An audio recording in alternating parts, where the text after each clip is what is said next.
dark brown. I don't care if you're about racial. I don't care if you're black and just light skinned.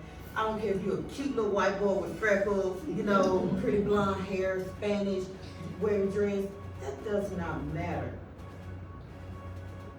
God loves you with an everlasting love. And all of you matter to him, and you are important. And you definitely matter to us, which is why we're here today.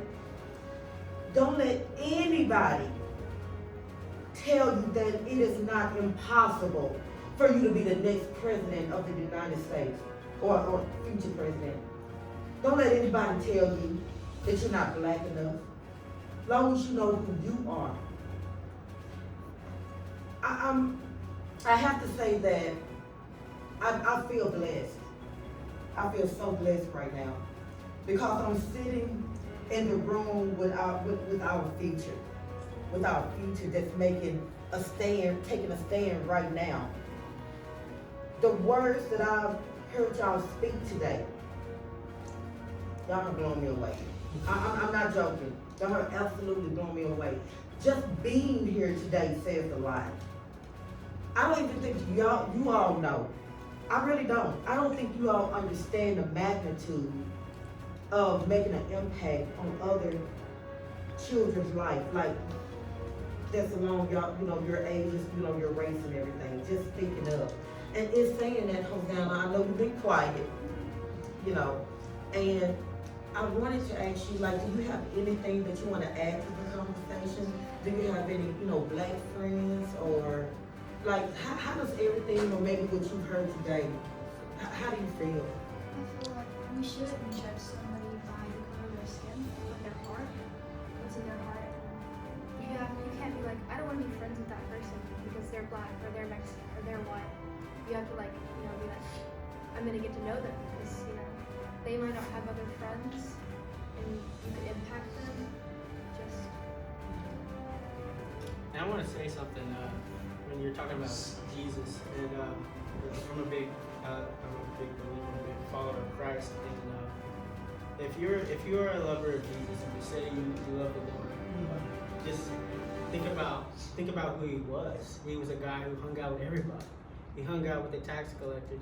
He hung out with the Samaritan woman. And if you read, she was not like him. She did not look like him.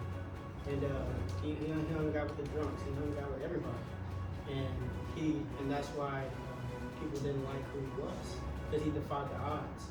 And that's what I love about the Bible, because it brings to life so many things, especially what's happening in today's world. So when you talk about Jesus, he's the ultimate answer to all of this, to race, to social injustice, police brutality. Yeah, he's the answer to everything. And so I really encourage people to, if you are a believer in Christ, really look back and look at the history of what's going on, and he'll let you know. He'll let you know everything. And he is the answer. So. Abigail, you have anything you want to add?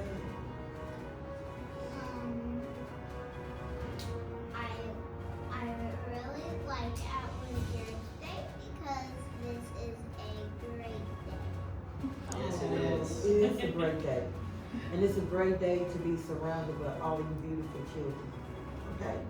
And I'm so glad you're here today. Thank you. You made me blush so much. I would like to comment on something she said about like how we talk. People have told me I talk white just because I can speak in complete sentences and I know a large amount of words. And I find that very disrespectful because not all African Americans, not all whites speak the same. We can all speak in complete sentences. Just because we don't use just because we use correct grammar and we don't talk like how people envision African Americans talking. I find that very disrespectful, and I find it disrespectful also when people like whites talk. Like I hear some whites, they talk black. I find it disrespectful to them because like how they're raised, that's just how they talk. That's their background. And the fact that they just in pictures that all of us talk in a certain tone is ignorant of them to think and to say. I feel like we all have our own way of talking. We can all speak a certain way if we wanted to. Like, just because we can speak in complete sentences and we know bigger words doesn't mean that we have to talk a certain race, because not only one race can speak a certain way. I was just thinking, listening to you, what you're experiencing today, what you have in the past, and maybe what you may experience in the future. I need for all of you to remember this day, or keep a taping of it, and I'm going to tell you why. It's not going to stop today. The racism, the prejudgment, the stereotyping, or any of that. But what we can do, you all can continue to learn, continue to grow, know again who you are. And I'm talking about from the very core of who you are. What you like, what you don't like. Don't compromise. Because as you do those things, you grow into this strong, incredible, powerful, intriguing, interesting human being that you'll demand attention. You take what you've learned and you teach others. Okay? I think back when I was a little girl and I had to take speech. And if I got really mad, I would talk really, really fast and I would stutter. And I speak with a lisp. Now, one time I couldn't say that out loud, I would start crying. I barely wanted to talk to my husband when I first met him because I was still ashamed. But I had to think, there is no way that you can really be who God called you to be if you're so concerned with what other people think of you. I love me. I cherish me. I know who I am in Christ. And that's why I can sit here in front of all of you and tell you what my flaws are, unapologetically. So again, I'm amazed. I love each and every one of you. I do want to hold another conversation in the near future. And so before we end, 2 things I want to do. Brandon, do you have anything you want to add to the conversation? Well, I like when I go to school, I like to learn different stuff. So I had a history teacher in the 8th grade, and so I was just thinking, every time we talk about a different country or somewhere, it's always bad. It's always like Africa's poor, Mexico's going through poverty and different stuff. And I was like, okay, so Black people are in America, so where are we at in there? If it talks about us in the history books, it's like a little paragraph. But white people, it's like they did all this amazing stuff and nobody else did anything. And so that's why I looked more into it like nowadays, and I see that it's been, a lot of things have been covered up by stuff. Like I used to think Beethoven was white. He was not white. He was black. And on all the paintings, he's a white man with white hair. When really he's a black man with black hair. Even St. Nick showed me. I'm sorry, go ahead. And so, I asked my history teacher, why are there no white people in here? And he just paused for a little bit and said, let's get on with the next lesson. And so in the 9th grade, I looked into it and I asked my history teacher, and he just did the same thing. That's why I just started like researching for myself, because I know Black people did a lot of good stuff in this world, and it's just being covered up. Like it's just a lot of racism that I see. And how does that make you feel that it's being covered up?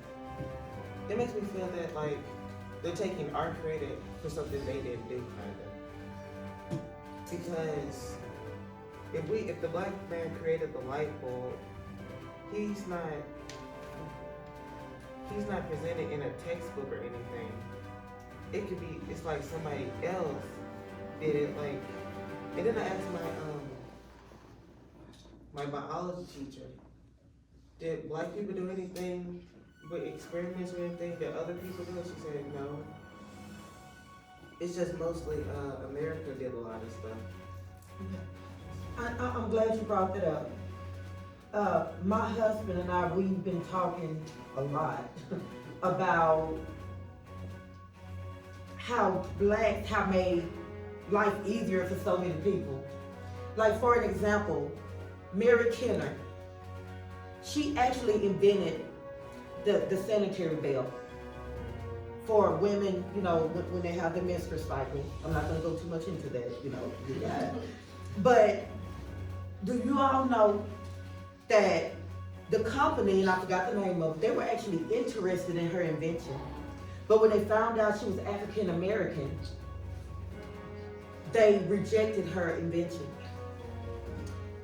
So 30 years passed, and she didn't get paid for anything that she had invented because, you know, the time it had went too far. I'm still reading on different inventors.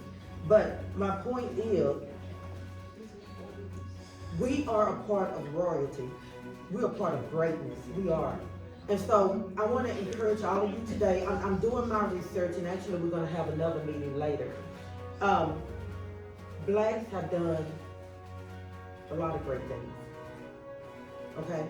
If I could chime in. Oh, go ahead. Whenever you said, like, because I feel you, like, whenever it's being covered up, especially from us, and it's up to us to re-educate ourselves.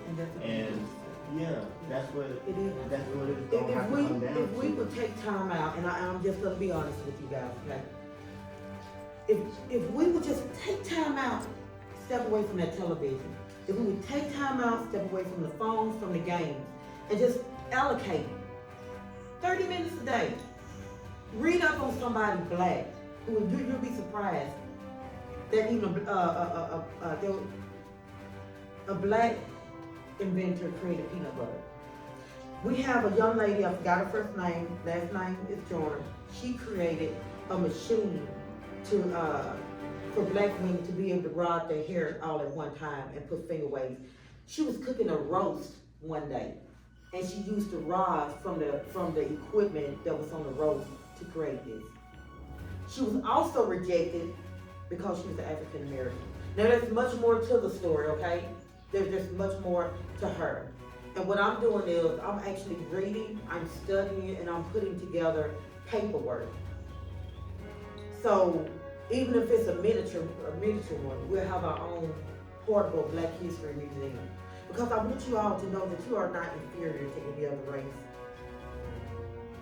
There's greatness in you, and some of it is yet to be seen. Okay? And I also know that, you know, we do have YouTube here, and then being Spanish. What do you think? I'm quarter Hispanic, quarter Chinese. Really? And so we'll have people showing prejudice towards you because of where you're from, or even from you all. So you have to know where you come from. You have to be proud of where you come from. And I'm gonna tell you, black or white, and you said what did you say, baby? I apologize. Hispanic and Chinese. You have to know all about your race. You have to know the background. You have to know the dynamics. Okay? You can't allow anybody to put you down because you're not white. Oh, I thought you. Oh, that. Oh, you come in for a job interview. Oh, I thought. Okay, she's not white. And then they handle you in a whole different way. Okay? So we have to know where we're from. And our lives do matter, but at this point, like I said, like you said earlier, it's the black lives who are really being impacted in a negative way. So again, I want to thank you all for sharing today. It's been an absolute pleasure having you. I know that others will learn so much from what they've heard today. So again, I'm Marisa Ward with East Texas Connection, and we'll see you later.